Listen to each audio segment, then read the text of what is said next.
Good morning, students. In previous lecture, we have discussed about Compton effect. Once again, we can recall what is Compton effect. Then we can enter into next concept, that is pair production. Okay, in previous lecture, we have covered about Compton effect.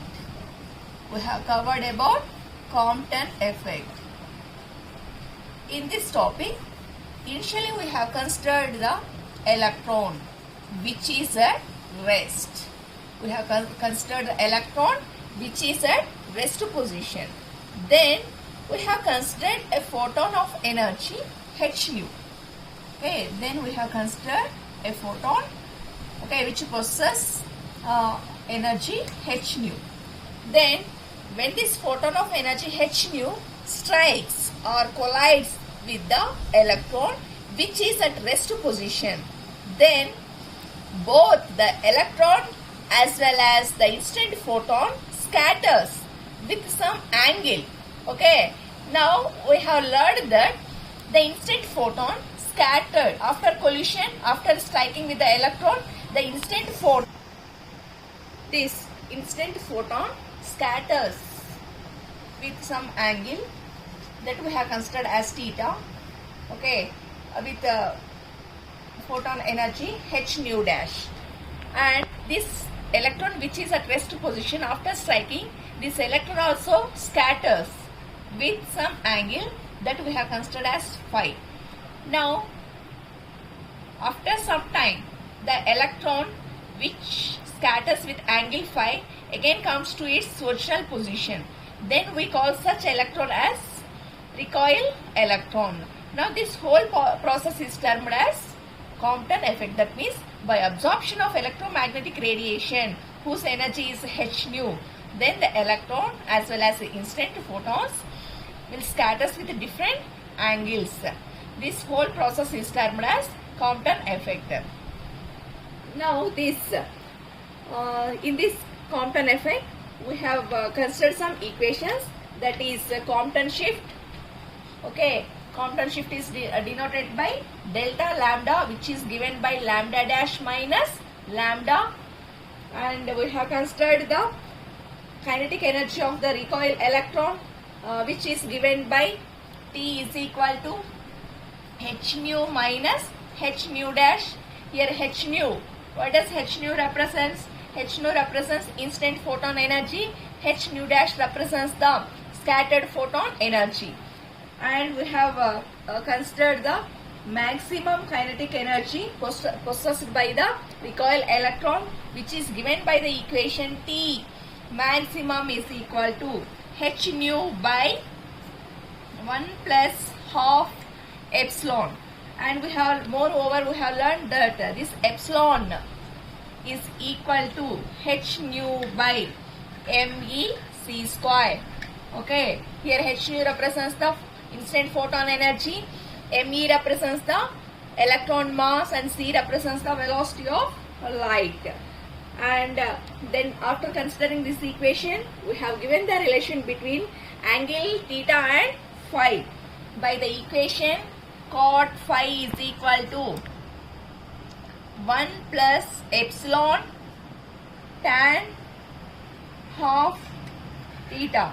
Okay, this equation represents the relation between angle theta and phi. Then we have considered the equation, that is energy of scattering cross section, which is given by sigma s is equal to h nu dash by h nu. Okay, this equation represents the energy of scattering cross section. And after this we have considered the atomic Compton cross section. Atomic Compton cross section is given by A sigma c is equal to z sigma c. Okay, and from this equation we have known that if the scattering is coherent, when h nu is equal to h nu dash, that means both the energies of incident photon as well as scattered photons energies are equal, then this this atomic Compton cross section becomes coherent. Okay, this atomic Compton cross section becomes incoherent when h nu does not equal to h nu dash. Okay, so from this equation we have learned the two conditions. That means that the first one is atomic Compton cross section becomes coherent.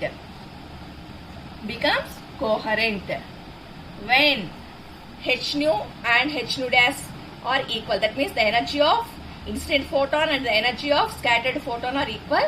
Then the atomic Compton cross section becomes coherent. And we are saying that this atomic Compton cross section becomes incoherent when h nu does not equal to h nu dash. And finally we have written that atomic differential Compton cross section is nothing but a sigma of theta is equal to,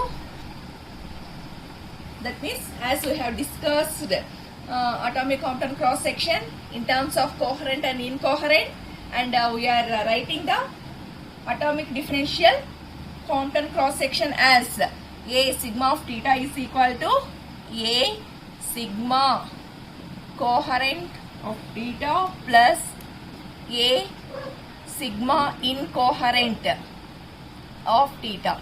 So this is the equation. This is the equation which gives the total scattering coefficient per electron. Okay, so this is the thing we have covered in the previous lecture, and today we are going to know about pair production. All these three processes like photoelectric effect, Compton effect and pair production is due to the absorption of electromagnetic radiation. Okay, so today we are going to know about pair production. Let us discuss about that. Today we are going to know about pair production.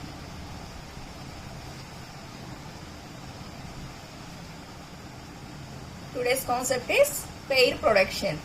This pair production was first observed by Anderson in 1932. Okay, this process or this phenomena was first observed by Anderson in the year 1932. Okay, pair production process was first observed by Anderson in the year 1932. And this is considered as the third important mechanism by which electromagnetic radiation can be observed. Okay, this is the third mechanism in which the electromagnetic radiation is observed. So by that the pair production is formed. Here pair production is nothing but formation of electron and positron. Okay, and it was this process was observed by the Anderson. Now this process or production of electron positron pair can take place when photon energy, okay, so pair production process takes place when photon energy exceeds the energy 2m0 c square. Generally we will consider the photon energy is h nu. Okay, when this energy exceeds h nu exceeds 2m0 c square, okay, then only the pair production is formed. That means the formation of electron and positron is formed. Now this energy, as I have said that when the incident energy is greater than or exceeds 2m0 c square, then there is a possibility for creation of pairs, that is the creation of electron and positron. And this energy 2m0 c square is sum of the, that means this 2m0 c square is nothing but the energies of the rest energy of electron, the rest energy of electron plus the rest energy of positron. the rest energy of positron. So here, as I have said that this pair production is possible when the instant photon energy exceeds 2 m0 c square. How can you get this this term? That means this term we will get. That means the sum of the energy of electron and that means the rest energy of electron plus rest energy of positron is nothing but the 2 m0 c square. That means if you will give the sufficient energy which exceeds this rest energies of electron and positron, then only we are going to observe the pair production. Now, according to principle of conservation of electric charge, the particles created must have equal and opposite charges. So, if you consider a principle of conservation of electric charge, principle of conservation of electric charge, that means by observing electromagnetic radiation, okay, the electron and positron is formed. That means the electron is having negative charge and the positron is possessing positive charge. So if you consider the principle of conservation of electric charge, according to this, the created particles, what type of created particles we are observing in the pair production? Electron and positron. Okay, electron and positron. Now, these created particles must have the opposite charges. Yes, here the electron is having negative charge and positron is having positive charge. So, here we are satisfying the principle of conservation of electric charge. So, according to principle of conservation of electric charge, what is the condition? The created particles, here the created particles are electron and positron in the pair production process. So, the created particles must have equal and opposite charges.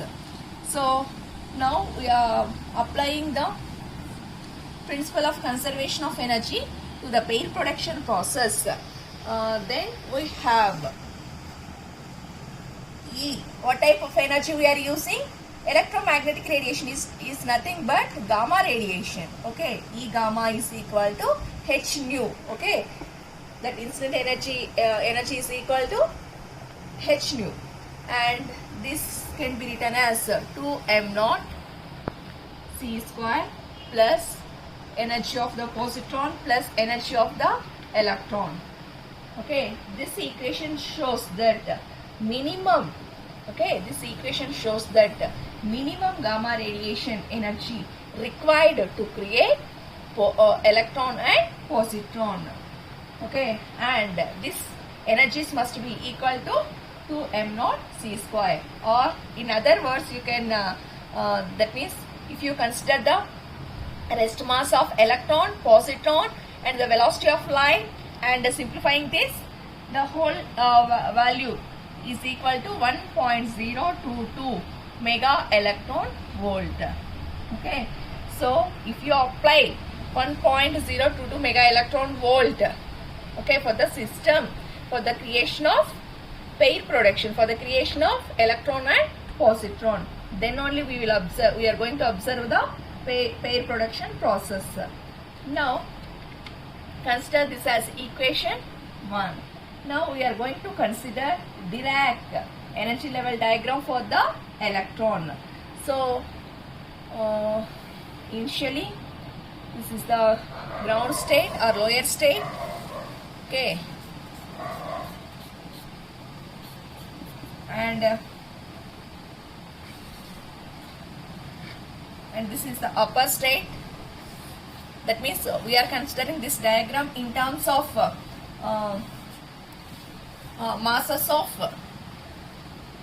of electron and proton. Actually, this is the process in which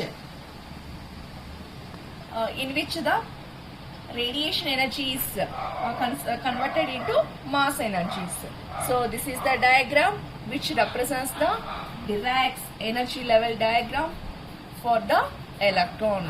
Now the value of this state is minus m naught c square. Okay, so this is the state which is having 2m naught c square, 2m naught c square, and above this is the state which possesses plus m naught c square. Okay, and we are considering this represents the energies. Now the lowest state in this diagram, which is the lowest state? This is the lowest state. It is corresponding to electron. This state is corresponding to electron at rest. Okay, so this diagram represents Dirac's energy level diagram for the electron. Now in this diagram, okay, the lowest state is this. This state represents the electron. Okay, this state represents the lowest state corresponding to electron, which is at rest, and has total energy. Okay, it has some energy, that is m naught c square, and above there is a number of states. Above this there will be states.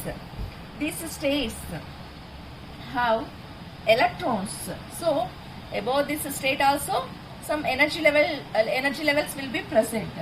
In these states are related to electrons. That means in these states electrons are present and possess various kinetic energies.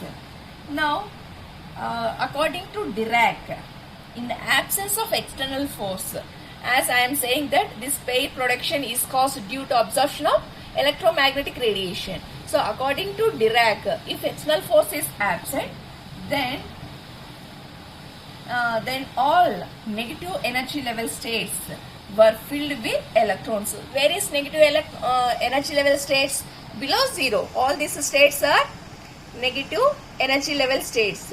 So if no external field is applied to the system, then all the negative energy levels, that means below zero. Okay, so these all these states we call it as negative energy level states. These states are completely filled with electrons. The completely filled, or we can say that the completely filled sea of electrons in the negative region, and this negative region does not contribute to total energy and momentum of the system. Okay, just in the absence of external field, all these negative energy levels are completely filled with the sea of electrons. That means large number of electrons are filled in the negative energy levels, and the electrons which are present at different levels does not contribute to total energy and momentum of the system. Now the electrons, yes, just now we have learned in the absence of external field, they does not contribute to energy and momentum of the system. But now we are going to talk about the electrons present in the positive energy region. Where is positive energy region? This above zero. This region comes under the positive energy region. And so in the absence of external field, the electrons which are present in the positive region also does not make any transition. Okay, so the transitions takes place under the absorption of electromagnetic radiation on the system. Now the transition the transition does not take place directly, but it can take in another manner if sufficient amount of energy is supplied to the system. Okay, so in the absence of external field, no transitions, even though the electrons present in the positive energy energy levels does not make any transitions. If we want to see the transitions in the positive energy levels or either in the negative energy levels, some sufficient amount of energy should be supplied to the system. So in order to observe the transition, then sufficient energy, that is greater than or equal to 2 m naught c square, should be supplied to the system. In the earlier, as I have said, that in order to observe the pair production, the instant energy should exceed 2 m naught c square. Then only the electrons present in the different energy levels make transition from lower to upper or upper to lower state. Okay, now the removal of electron from the positive region by external field, okay, which may be of gamma radiation or that of a charged particle, will create the it will create the hole in this region. Okay, so if the electron is removed from here, what will happen? Positron hole will be created. Okay, this hole we are calling it as positron. Where the electrons are present? Inside the hole. If you remove the electron, okay, then that means by giving external energy, whose energy is equal to 2 m naught c square, then the electron comes out of the hole and makes transition to the positive energy states. Okay, makes transition to the positive energy state. This we call it as negative electron. Okay, negative electron. But it will create hole here. Okay, it will create hole here. This hole we are calling it as positive electron. Positive electron is nothing but positron. Positive electron is nothing but positron. Okay, now the hole or vacancy, okay, is nothing but positron, whose symbol is represented with E plus. Okay, so if you remove the electron from the lower state, then hole or vacancy is created. We are calling the hole or vacancy as positron. Okay, so and positron is denoted by E plus.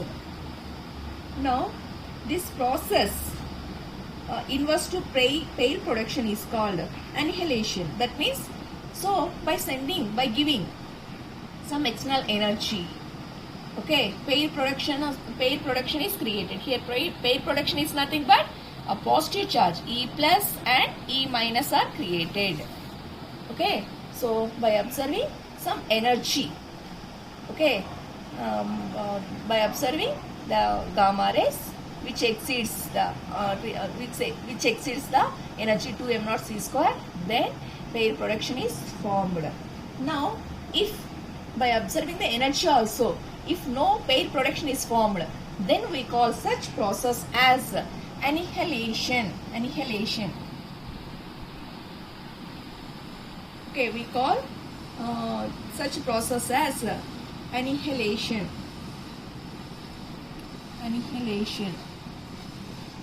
Okay, that means if no pair production is formed, then we call it as annihilation. That means even though the system observes the electromagnetic radiation, but it is not supposed to form any pair production. It is not supposed to form any electron or positron. Then we call such process as annihilation. Now in this process, electron and positron disappears and the energy 2 m naught c square. M naught c square is emitted as radiation. This will be emitted as radiation. So I think everybody is clear about the pair production. Okay, once again I will repeat and finally I will give the conclusion. This pair production was first observed by Anderson in the year 1932.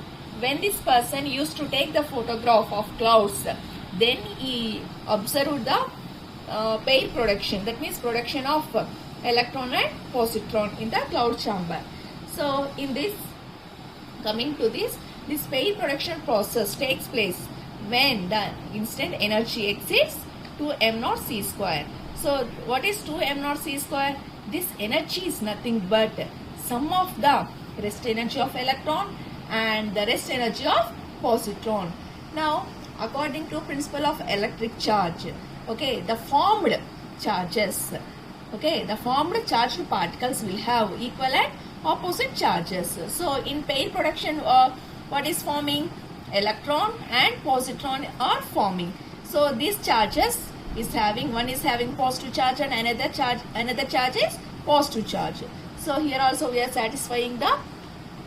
So here also in pair production, it is a pair production process is satisfying the conservation of electric charge. So you all know that according to the principle of conservation of electric charge, the formed charges will have equal and opposite charges. So in a pair production also, the formed charges are electron and positron. There one is having a negative charge and another is having positive charge. Then we have known that the energy, okay, supplied to the system is equal to h nu. That means here what type of energy we are using? Gamma rays. Okay, so the energy of gamma rays should be equal to 2m0 c² plus energy of the positron and energy of the electron, and this 2m0 c² value is also 1.022 mega electron volt. Then we have considered the Dirac's energy level diagram for the electron. Now in this system, two regions. One is negative region. That means here this is the equilibrium state or a zeroth state. So below these states we are considering as negative region, and above that we are considering as positive energy regions. Okay, so in this diagram we are discussing about in the absence of field what will happen, in the presence of field what will happen. Okay, so in the absence of field, then the electrons present in the negative region will be at rest position. Okay, they will be at rest. Then we are talking about the electrons which are present at the positive region. Here also in the absence of electromagnetic radiation, no transitions takes place from upper region to lower region. Okay, now in the presence of external field, okay, what will happen? The electrons, as I have said that in the absence of field, all the negative energy levels are completely filled with electrons. Now if you apply sufficient amount of energy which is equal to 2m0 c², then the electrons observe this energy and make transition to the positive energy levels by creating a hole in the negative region. This hole or a vacancy we are calling it as positron, and here the electron which is coming out of the negative region, okay, we are calling it as negative electron or negatively charged particle. So here we are observing, here a hole is created. This hole is having positive charge, you know that. Here electron. So here in this process electron pair production is taken place. Now we are going to consider, so this is the thing regarding to Dirac's energy level for the electron, for the creation of electron and positron. Now I am going to consider linear absorption coefficient for the pair production. Okay, the linear absorption coefficient for the pair production. Linear absorption coefficient.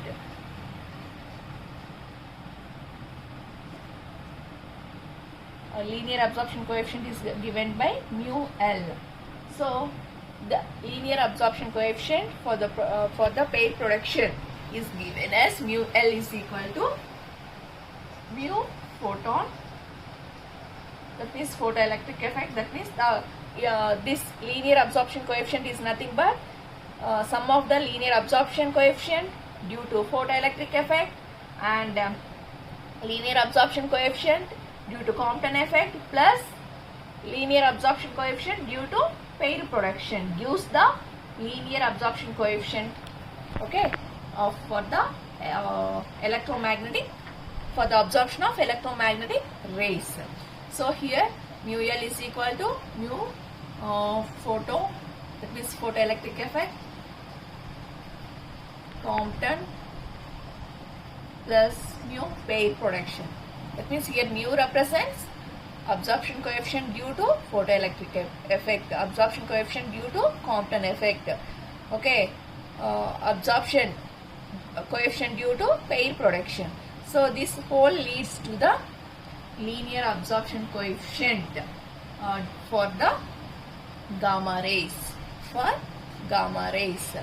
Now this can be expressed as mu L is equal to n sigma PE plus n Z sigma C plus n sigma PP. Okay, here mu L represents the linear absorption coefficient for gamma rays. For gamma rays is sum of the coefficient due to photoelectric effect, absorption coefficient due to Compton effect plus absorption coefficient due to pair production, and can also be expressed as n sigma PE plus nz sigma C plus n sigma PP. Here n you are observing. Here n is nothing but number of nuclei